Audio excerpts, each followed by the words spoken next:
Our Hiligaynon word for the day is balibad. Balibad.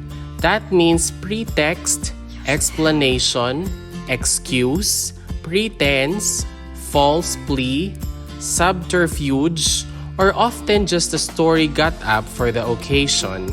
It can also mean to find an excuse, to explain away, to have a pretext or story ready, or to tell lies in order to get out of a scrape and the like.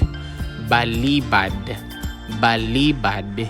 Hindi ka magbalibad sang imo sala. Hindi ka magbalibad sang imo sala. Don't try to excuse your fault.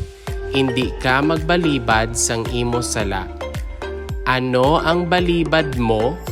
Ano ang balibad mo? What excuse or pretext have you got?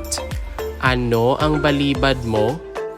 Hindi mo ako pagbalibaran. Hindi mo ako pagbalibaran.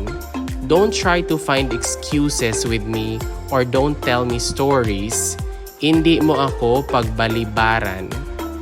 Nag-abot siya sa balay sa pagpakigkita sa imo. Busa, wala na ikaw sing ikabalibad sa iya.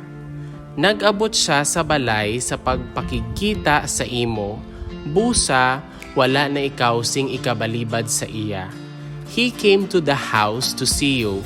Consequently, you cannot excuse yourself any longer.